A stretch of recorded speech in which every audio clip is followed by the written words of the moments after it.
South కొరియాలో ఒక వింత గేమ్ ఉంది, ఒక వింత కాంపిటీషన్ ఉంది. అదే డూయింగ్ నథింగ్. అంటే ఏమీ చేయకుండా కూర్చోవడం, ఏమీ చేయకుండా, ఏ కదలిక లేకుండా, మన హార్ట్ బీట్లో ఎటువంటి ఎమోషన్ చూపించకుండా, అంటే ఎటువంటి హార్ట్ బీట్లో చేంజ్ రాకుండా 90 నిమిషాల పాటు కూర్చుంటే మనమే పెద్ద విన్నర్ కావచ్చు అనమాట. మనందరూ తెలుసు ఈ మధ్య కాలంలో హజిల్ బజిల్ లైఫ్ స్టైల్, హడావుడి లైఫ్ స్టైల్, అదేవిధంగా చాలా బిజీగా ఉన్నానని చూపించుకోవడం, బర్న్అవుట్ కల్చర్. అంటే అబ్బా 15 గంటలు పనిచేశాను, 20 గంటలు పనిచేశానని చెప్పుకోవడం, దాన్ని మనం బాగా ప్రైజ్ చేస్తున్నాం, దాన్నే మనం ముందుకు తీసుకెళ్తున్నాం. వారానికి 70 గంటలు పనిచేసావా, 100 గంటలు పనిచేసావా, రోజుకి ఎన్ని గంటలు నిద్రపోయావు, ఎన్ని గంటలు పనిచేసావు, వీటి మీదే మన చర్చ అంతా. అలా కాకుండా సౌత్ కొరియా వాళ్ళు గత కొన్ని సంవత్సరాలుగా ఒక కాంపిటీషన్ పెడుతున్నారు. అదే doing nothing competition. South Korea వాళ్ళు దాన్ని స్పెషల్ స్పోర్ట్గా కూడా గుర్తిస్తారనమాట.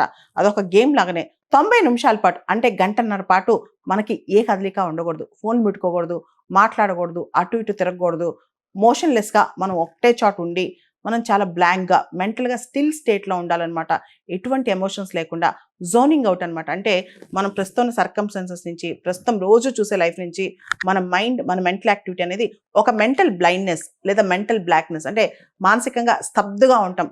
అక్కడ మన టెస్ట్లు కూడా చేస్తారు. మన హార్ట్ రేట్ పెరుగుతుందా, మనలో ఎటువంటి కదలికలు వస్తున్నాయి, అలా టెస్ట్ చేసి ఎవరు బెస్టో చూస్తారనమాట.